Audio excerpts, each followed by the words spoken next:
Hi, Ross Quintana here with Social Magnets, and today I'm making this video for all those business owners who are wondering, why in the world would I want to use Twitter for business? Now, there's a lot of people who are realizing that they need to get digital. They need to have social media presence going on. They want to build their authority online. They want to drive traffic to their website, make sales, use social media. As a social media manager, I can tell you, a lot of times I get business owners who come in, and when they're finally ready to take that step, one of the things that I often hear is, okay, here's the strategy that we want to do. We want a Facebook page, or we have our Facebook page set up, and they want to do this and that. And I ask them, okay, are you using Twitter? And they'll usually say, oh no, we don't want Twitter. We don't have any interest in that. We want to, do this on Facebook. Here's the problem. That's almost a backward strategy. As somebody who understands how all of these pieces work together, I can tell you right now that Facebook advertising, or actually having a Facebook page, has a very small business value right now, unless you're going to spend money on it. When you start paying, Facebook, and a lot of business owners don't know this because they're working off old information. Facebook, when it started, it was all about the likes. You got to get the likes to your page, and if they like your page, then you can start talking to them. But what Facebook did is they shut that down so that when you posted, say you got 100 likes, when you made a post, it might go out and all 100 of those people would see it because they liked your page. But then Facebook realized that they could shut that off and charge you to talk to those people that liked your page. And so organic reach is at about 2% or less right now.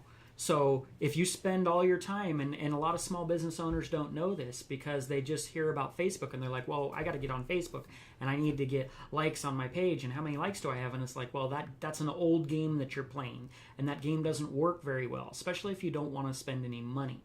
Now, if you want to spend money, Facebook's great to run ads, but every time you want to talk to people, you're going to have to pull out your checkbook and pay to talk to them, whether it's the people you got to already like your page or it's a custom audience that you built. Now, the thing is if you paid once to attract that audience to get them to like your page, and then you pay again to talk to them, you're paying twice to talk to them instead of just going and talking to a custom audience that you can build.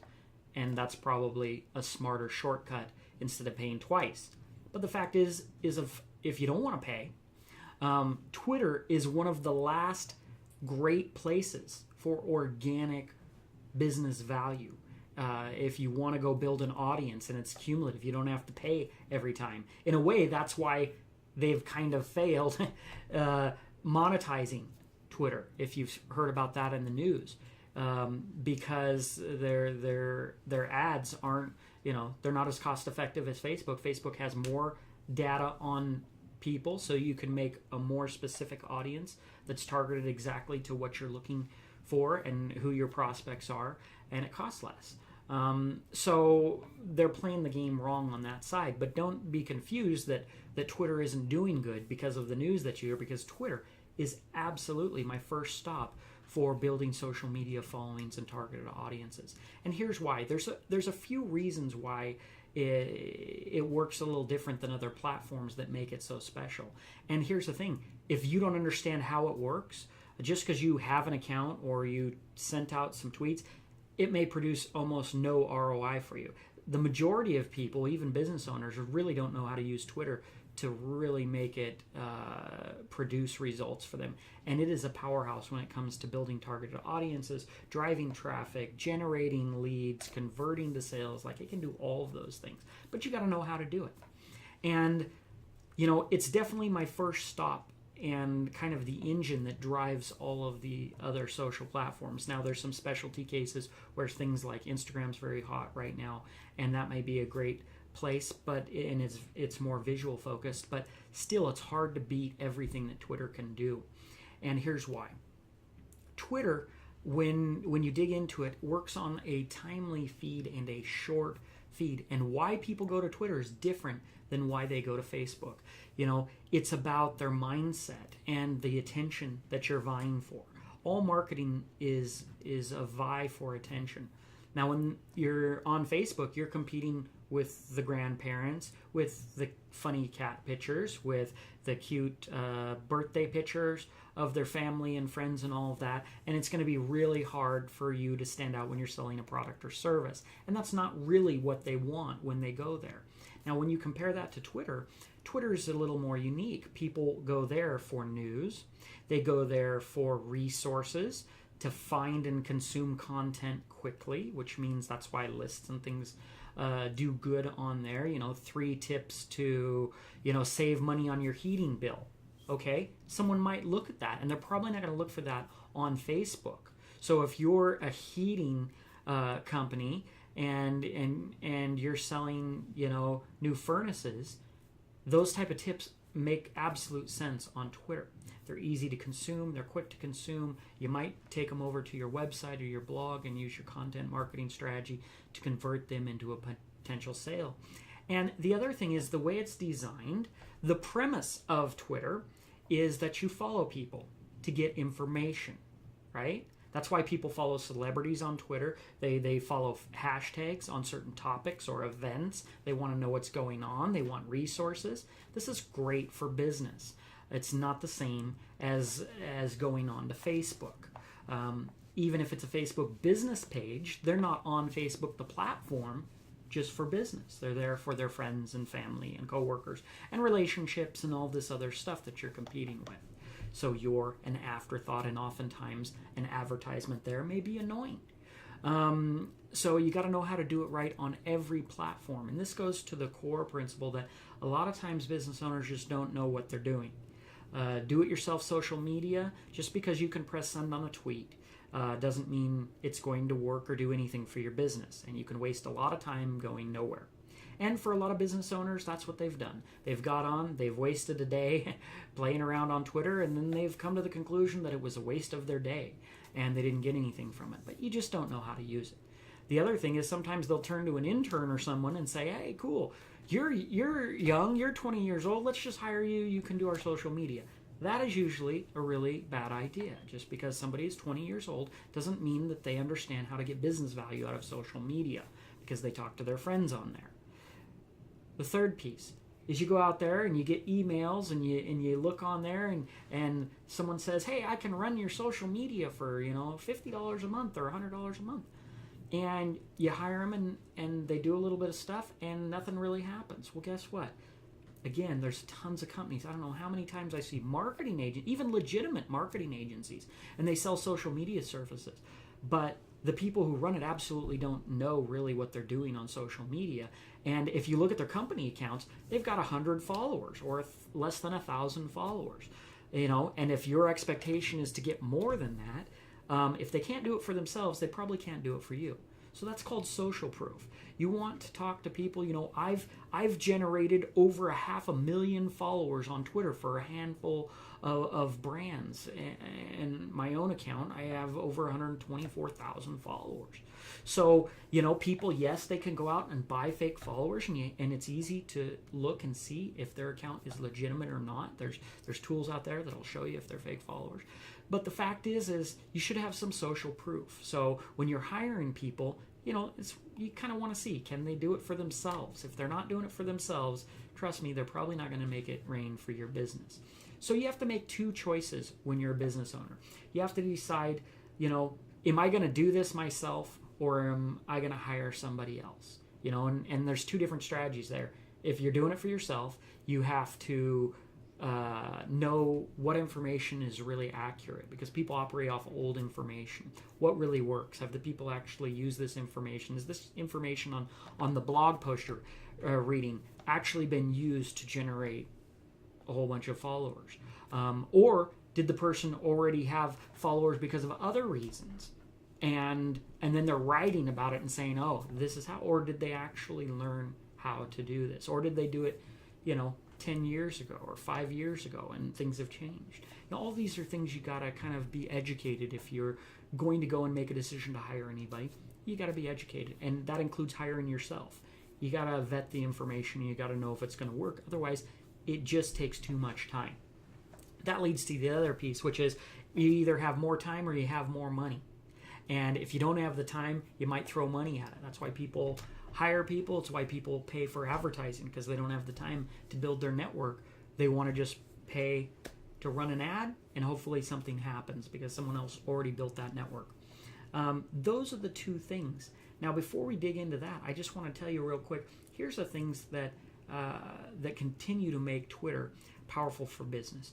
Number one, you can build your targeted audience much faster. So in other networks, you might go out and go on Facebook and start trying to share a post to 2 or 3 groups that are actually relevant to your topic. Maybe you're selling iPads, and you go into a couple of groups that do that, and they'll suspend your account or ban you because they're going to consider you spam. So a lot of these social networks are not very social at all. They're not designed to organically help your business. And so that's one of the key things that Twitter's really good about, is that most everything you want to do, you can do there. And the way it works is it works on a feed. It's a top-down feed. And what's really nice about that is that the feed keeps moving. And people are following all kinds of different people for information and content that they care about. And if they happen to be following you and you post something, on Facebook, if you post something 5 times, you'd probably annoy people. They'd unfollow you because you're consuming a whole bunch of their feed when they're trying to talk to their friends and family with all of these ads. It's not that way on Twitter. On Twitter, it moves by quick, and usually people just look at the kind of what's in their feed now. They might scroll down just a little bit, and then they might go search for something. Well, all that plays well for a business because it allows you time to incubate that trust and build that relationship so that you can drive that traffic, right, to your website, or convert them directly as a lead, or be able to show the value of your product. All that takes time. And it's really hard to do it on a one-hit thing. You need to be able to develop that, and Twitter allows that. Because nobody digs through 1,000 of their tweets in their feed and then starts to keep a toll and go, wow, this person's kind of spamming me. They're not doing that. You show up in their feed, and if they miss it, or they weren't looking, or they were looking and they don't like it, they can just scan down to the next, because all of the posts are very small. It's one of the reasons why Twitter made a little bit of a mistake going to 280 characters instead of 140. Because for business, people think, oh, great, I can tell them more. But when you think about how quickly they're going to scan through their feed, they're going to see less, which also means that because it's 280 characters, you may have to post more often, actually, because they're going to go through less. By the time they scroll once or twice, they're going to see half as many posts because the posts are twice as long now. So here's the deal. So you have to, it's got a high tolerance. They're willing to allow more touches in their feed, which is great for the buyer's funnel and buyer cycle. But you have to make the decision, am I going to do it myself, or am I going to hire someone? And what I did is I put together an option for both of them. If a person wants to do it themselves, I put together a course. The link is down below, where it's how to use Twitter for business. If you think it's stupid or you can't understand why anyone would want to use Twitter, then go check out that course. I walk you through all the things that you need to know to understand exactly how it works, how you set it up for business, everything from making your bio to the link in your bio, and how you attract people and drive traffic to your sales page, lead generate, whatever it is. I break it all down, and it's all stuff that works, that I've used in business and have proven to work to drive traffic and results. And I have the numbers, I do this for my clients all the time to back it up. Now, the other thing is, let's say you don't want to do it yourself. I also offer the service. I have a link there under the Hire Us. If you want to say, hey, I don't want to waste time and do all this and trying to figure it out, I'd rather just have a presence. And I have 2 different packages. I have one package which is basically a hands-off. We just need a presence. We just need some content going out, but we aren't going to be running promotions and doing all this stuff. It's kind of a low-scale, hey, give us a social media presence package. And that's very reasonable that any business could afford that.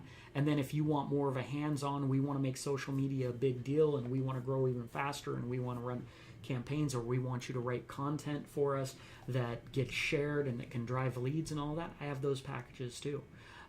So check those links out.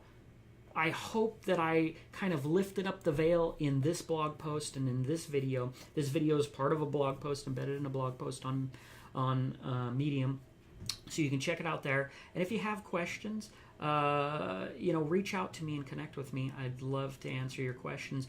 But I wanted to help business owners who just, I get it all the time where they just don't see the value of Twitter, and I hope that I've kind of explained why it's valuable to businesses and how it's different than other things. And I hope you'll consider Twitter a valuable resource. I'm happy to show you how you can really turn it on for your business. Check out the links below depending on what your interest is, or leave a comment below if you have any questions. I appreciate your time.